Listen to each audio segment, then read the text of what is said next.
Hi everyone. कल हमने पढ़ा था इंटीरियर ऑफ द अर्थ के बारे में।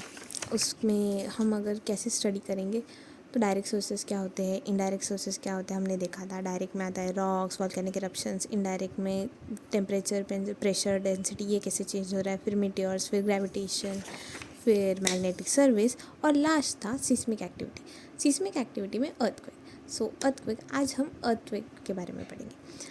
अर्थक्वेक क्या होता है? अर्थक्वेक, हाँ हमने देखा है एक नेचुरल इवेंट है, इतना हमें पता है, डिज़ास्टर है और धरती हिलने लगती है।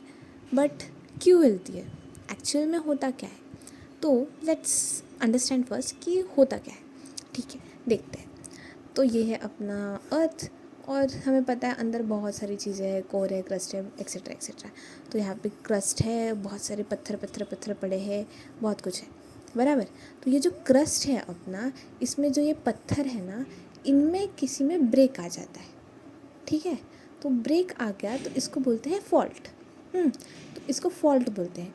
और ये फॉल्ट आता है तो क्या होगा, ये पत्थर टूट जाएगा, करेक्ट, ब्रेक हो जाएगा। तो इसकी टेंडेंसी होती है, ये पत्थर है ना, ये दोनों ये अपोजिट डायरेक्शन में मूव करना चाहते हैं, लेकिन ऊपर से भी पत्थर है बहुत सारे, तो इसका प्रेशर है, तो इसकी वजह से ये लॉक है एक दूसरे से। यहाँ से भी पत्थर हो गए ना, यहाँ से भी, नीचे से भी, ऊपर से भी, सब जगह से, सब जगह से।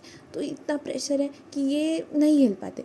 लेकिन एक पॉइंट आता है जब ये इसका फोर्स जो है ना, इसकी टेंडेंसी है कि इस साइड जाए और ये फोर्स कि इस साइड जाए, क्योंकि ये टूट चुका है। तो ये ओवरकम कर जाती है इस फ्रिक्शन को और ये इस साइड चला जाता है और ये इस साइड चला जाता है। इसकी वजह से ये पूरा डिसबैलेंस हो जाता है और एक एनर्जी रिलीज़ होती है और इसी से अपना धरती हिलती है। That is earthquake. अब इसको समराइज़ करते हैं। देखो, अर्थक्वेक क्या होता है? Release of energy occurs along a fault. Fault मतलब क्या, मैंने बोला था शार्प ब्रेक है क्रिस्टल रॉक्स में। तो rocks along a fault tend to move in opposite directions. Overlying rock press them, friction locks them. हमने देखा ऊपर के सब रॉक उनको दबा रहे थे, लेकिन वो दोनों है कि दूर जा रहे हैं एक दूसरे से, कि नहीं हमको नहीं रहना, टूट गया था वो।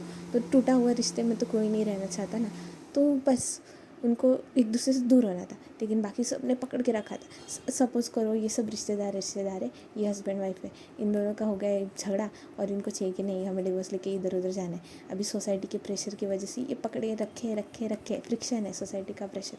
लेकिन अभी ये इस साइड जाना चाहता है, ये भी नहीं रहना चाहता। तो फाइनली ये सब सोसाइटी को, घर वालों को मना के एक दूसरे से अलग हो जाते।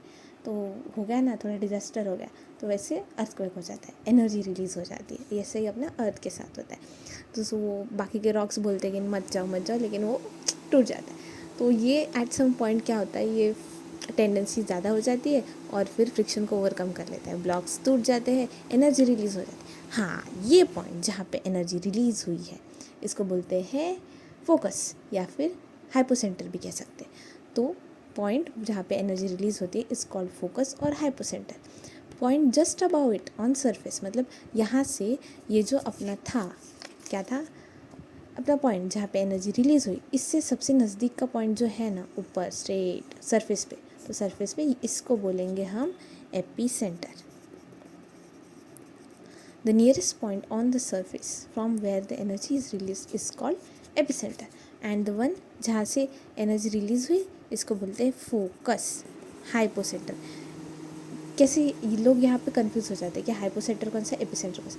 देखो यहाँ पे बहुत सारी चीज़ें हुई, तो ये हाइपर हो गए रॉक्स, इसलिए एनर्जी रिलीज हो गई। तो हाइपर हो गए तो हाइपोसेंटर, जहाँ पे हाइपर हो रहे हैं वहाँ पे हाइपोसेंटर मतलब अंदर फोकस, और जहाँ पे बाहर आ गया, एग्जिट मार दिया, तो वहाँ पे एपिसेंटर। ठीक है, ठीक है।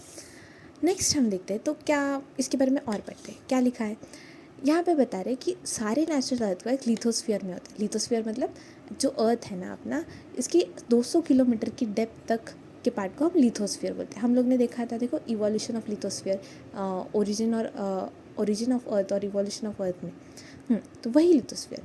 तो उसी पार्ट में आते हैं सारे नेचुरल अर्थक्वेक्स। ओके, तो नेचुरल अर्थक्वेक्स यहाँ आते हैं, मतलब कोई और टाइप के भी अर्थक्वेक होते हैं क्या? हाँ बिल्कुल होते हैं। तो हम इसके बारे में बाद में पढ़ेंगे। फिलहाल हम देखते हैं कि अर्थक्वेक को रिकॉर्ड कैसे किया जाता है। तो अर्थक्वेक की जो वेव्स होती है ना, तो ये एनर्जी रिलीज़ होती है ना, यहाँ से एनर्जी निकली, कैसे जाएगी बाहर? तो ये वेव्स के फॉर्म में ट्रैवल करती है, ऐसे ऐसे ऐसे। तो ये वेव्स कौन रिकॉर्ड करता है? सरफेस पे जब पहुंचती है ये वेव्स तो इसको रिकॉर्ड करता है सीस्मोग्राफ। तो सीस्मोग्राफ बोलते हैं उस इंस्ट्रूमेंट को जो इस वेव्स को, अर्थक्वेक की वेव्स को बोलते हैं सीस्मिक वेव्स। देखा था हमने सिस्मिक एक्टिविटी, तो सिस्मिक एक्टिविटी को रिकॉर्ड करते हैं सीस्मोग्राफ। अभी ये अर्थक्वेक की जो वेव्स है ये 2 टाइप की होती है, बॉडी वेव्स और सरफेस वेव्स। ठीक है, देखते हैं क्या होता है। फाइन। बॉडी वेव्स क्या होती है? बॉडी वेव्स मतलब कौन सी वेव्स होगी? ये जो यहाँ से रिलीज़ हो रही है और इधर से जा रही है, तो ये अर्थ के अंदर ही है ना, अर्थ की बॉडी में है ना, तो इन वेव्स को बोलते हैं बॉडी वेव्स। और जो सरफेस पे पहुँचती है तब जो वेव्स बनती है उनको बोलेंगे सरफेस वेव्स। सिंपल। तो बॉडी वेव्स क्या होती है? बॉडी वेव्स जैसे हमने कहा, generated due to release of energy at focus. Okay, it moves in all direction travelling through the body of the earth. हाँ, सारी यहाँ से रिलीज़ हुई एनर्जी तो बस इधर ही जाएगी क्या? नहीं, हर जगह जहाँ जहाँ उसको जगह मिले वो चले जाएगी। फिर इंटरैक्ट, ये जब, हाँ, ये बॉडी वेव्स जब सरफेस से इंटरैक्ट करती है ना तो यहाँ के पत्थरों में भी एनर्जी ट्रांसफ़र हो जाती है, तो इन वेव्स को फिर बोलते हैं सरफेस वेव्स। तो अलग वेव जनरेट होती है, वो होती है सरफेस वेव्स। ठीक है, अभी आगे पढ़ने से पहले हमें ये समझना चाहिए कि वेव्स कैसे डिफ़र करती है। अभी अलग अलग जब वेव्स की वेलोसिटी होती है ना वो चेंज होती है अकॉर्डिंग टू डिफरेंट मटेरियल। अगर मटेरियल डेंस होगा तो वेलोसिटी ऑफ वेव्स बढ़ जाएगी, वैसे ही अगर मटेरियल उससे कम डेंस है तो उससे कंपैरेटिवली वेलोसिटी कम होगी। मतलब ये याद रखना इंपॉर्टेंट है, denser the material higher the velocity. जितना डेंस मटेरियल है उतना हाई वेलोसिटी। अभी हमको पता है कि अर्थ के इंटीरियर में मटेरियल का डिस्ट्रीब्यूशन तो अनइवन है, मतलब हर जगह एक ही जैसा डेंसिटी का मटेरियल तो है नहीं, मतलब हर जगह वेव्स की वेलोसिटी ऊपर नीचे होती होगी, हर जगह यूनिफॉर्म नहीं है। Okay, plus direction of waves changes, मतलब वेव का जो डायरेक्शन है वो भी बदल रहा है। हाँ, क्योंकि मास का डिस्ट्रीब्यूशन अर्थ के अंदर तो अलग अलग है ना, तो फिर कुछ जगह डेंस होगा, कुछ जगह नहीं होगा, तो यहाँ पे क्या होता है, इससे डायरेक्शन भी बदल जाता है। वेव्स कहीं से पास हो सकती है, कहीं से नहीं होती। जहाँ से पास होती है वहाँ से रिफ्रैक्ट हो सकती है, अगर मीडियम चेंज हो रहा है तो कहीं से रिफ्लेक्ट हो जाती है। हमें रिफ्लेक्ट तो पता है, रिफ्लेक्ट मतलब रिबाउंड कर जाती है डायरेक्ट, और रिफ्रैक्ट मतलब डायरेक्शन अगर यहाँ से यहाँ जा रहा है तो अगर मीडियम चेंज हो रहा है तो ऐसी जा रही थी तो इसका डायरेक्शन बदल के ऐसे हो जाएगा, तो उसको बोलते हैं रिफ्रैक्ट होना। ठीक है, अभी बॉडी वेव्स में होती है 2 टाइप्स, एक होती है पी वेव्स, एक होती है एस वेव्स। ठीक है, पी वेव्स क्या होती है? पी वेव्स जो एनर्जी रिलीज़ होते ही सबसे पहले एकदम में फर्स्ट बोल के पहले पहुंच जाती है सरफेस पे, ये होती है पी वेव्स फर्स्ट। इसको इसलिए प्राइमरी वेव्स भी बोलते हैं।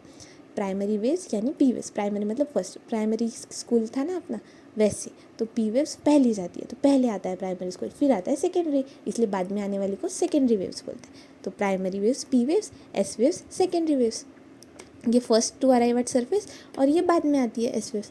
मतलब क्या, अगर ये पहले आती है तो ये फास्टर होंगी और एस वेव्स उससे कंपैरेटिवली स्लोअर होगी। ठीक है, अभी पी वेव्स की एक खास बात है, अभी ये फास्ट आती है, मतलब ये हर जगह से आ पाती होगी ना, तो ये याद रखना कि P waves can travel through all solid, liquid और गैसियस मीडियम, तीनों मीडियम में से जा सकती है। लेकिन एस वेव्स बेचारी वहाँ पे अपनी स्लो तो है ही थोड़ी, और उसके साथ साथ ये सिर्फ सॉलिड्स में से जा सकती है, इसलिए थोड़ी सी स्लो भी है।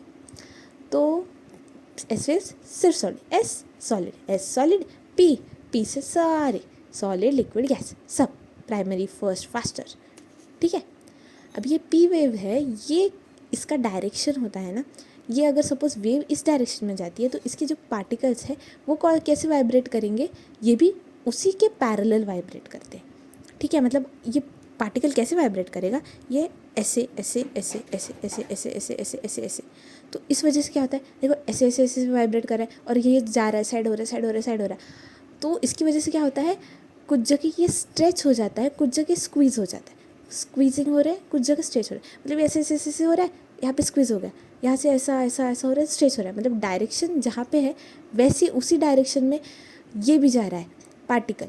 तो इस वजह से ये जो पी वेव्स होती है ना, इसमें स्ट्रेचिंग और स्क्वीजिंग होता है, जैसे कि अपने साउंड वेव्स में होता है, तो ऐसी वेव्स को लॉन्गिट्यूडिनल वेव्स बोलते हैं। एस वेव्स में ऐसा नहीं होता है, और एस वेव्स में क्या होता है, ये जो वेव का डायरेक्शन है वो एक साइड है, लेकिन पार्टिकल ऐसे ऐसे वाइब्रेट करते हैं, मतलब ये ऊपर नीचे ऊपर नीचे ऊपर नीचे ऐसे वाइब्रेट करेंगे, तो ये ऐसे ऐसे ऐसे ऐसे, इसलिए ये कैसे बनाते हैं, क्रेस्ट और ट्रफ बनाते हैं। क्रेस्ट ऊपर का पार्ट, ट्रफ नीचे वाला, ऐसे ऐसे ऐसे जाती है वेव्स। तो एस वेव्स ऐसे, इसलिए देखो ये जो पी वेव्स है इनका वेव का डायरेक्शन और पार्टिकल का डायरेक्शन एक ही है ना, एक ही साइड जा रहे हैं, इसलिए पी वेव्स फास्टर भी होती है। लेकिन एस वेव्स में क्या होता है, एस वेव्स में वेव का डायरेक्शन और पार्टिकल का डायरेक्शन अपोजिट, मतलब परपेंडिकुलर है, इसलिए एस वेव्स थोड़ी स्लो होती है। फिर इसके अलावा और एक टाइप ऑफ वेव्स है सरफेस वेव्स। तो सरफेस वेव्स कैसी होती है, सरफेस वेव्स सबसे लास्ट आती है। हमने देखा था ना कि बॉडी वेव्स से इंटरैक्ट करके सरफेस पे वेव्स बनती है, ये बॉडी वेव्स ऊपर पहुंचती है सरफेस पे और इनसे यहाँ पे इंटरैक्ट करके सरफेस वेव्स, नई वेव्स बनती है। तो ये लास्ट टू अराइव होती है बराबर। फिर इससे ना सबसे ज़्यादा डिस्ट्रक्शन होता है, इसकी वजह से वो सरफेस के जो पत्थर है वो हिलने लगते हैं और इसकी वजह से जो स्ट्रक्चर्स है, बिल्डिंग वगैरह, ये सब टूटने लगता है, कोलैप्स होने लगता है, ऐसा सब। तो इससे सबसे ज़्यादा डैमेज होता है, इसलिए surface waves are the most damaging waves. ठीक है, तो आज हमने क्या क्या देखा, हमने देखा कि अर्थक्वेक कैसे होता है। दो शॉर्ट में देखते हैं, एक रॉक होता है, दो रॉक है अपना, क्रस्ट के नीचे रॉक्स है, उनके बीच में ऐसा फॉल्ट हो गया, तो एक इधर जा रहा है एक इधर जा रहा है, लेकिन आजू बाजू के लोग जाने नहीं दे रहे, तो इसकी वजह से फ्रिक्शन होता है, ऊपर से नीचे से सब जगह से ये सब टाइटली पैक होता है, लेकिन इनकी टेंडेंसी टू मूव अपार्ट इसको ओवरकम कर जाती है और ये टूट जाता है और ये सब हिल जाता है, इसकी वजह से अर्थक्वेक आ जाता है। फिर उसके बाद हमने देखा कि ऑल नेचुरल अर्थक्वेक्स लिथोस्फीयर में आते हैं, प्लस सिस्मोग्राम वो इंस्ट्रूमेंट है जिससे रिकॉर्ड होता है अर्थक्वेक की वेव्स यानी सिस्मिक वेव्स। फिर हमने देखा कि वेव्स के टाइप्स क्या होते हैं, बॉडी वेव्स होती है और सरफेस वेव्स होती है। बॉडी वेव्स में पी वेव्स और एस वेव्स। पी वेव्स कुछ होती है जो फास्टर ट्रैवल करती है, एस वेव्स स्लोअर ट्रैवल करती है। तो ये प्राइमरी वेव्स, ये सेकेंडरी वेव्स, ये तीनों इसमें से जाएगी, सॉलिड, लिक्विड और गैशियस। एस वेव्स सिर्फ सॉलिड से जाएंगी। ये पी वेव्स फास्टर है, मतलब ये उसी डायरेक्शन में पार्टिकल जाएगा जिस डायरेक्शन में वेव, और एस वेव्स के चक्कर में क्या होगा कि वाइब्रेट हो रहा है इस साइड, लेकिन वेव डायरेक्शन उसके परपेंडिकुलर है। ये लाइट की वेव्स जैसी होती है ट्रांसवर्स, और ये साउंड की वेव जैसी लॉन्गिट्यूडिनल, और सरफेस वेव्स हमेशा मतलब मोस्ट डैमेजिंग होती है। ठीक है, अभी नेक्स्ट वीडियो में हम लोग देखेंगे इन वेव्स का शैडो जोन क्या होता है और इसके बारे में पढ़ेंगे। Thank you.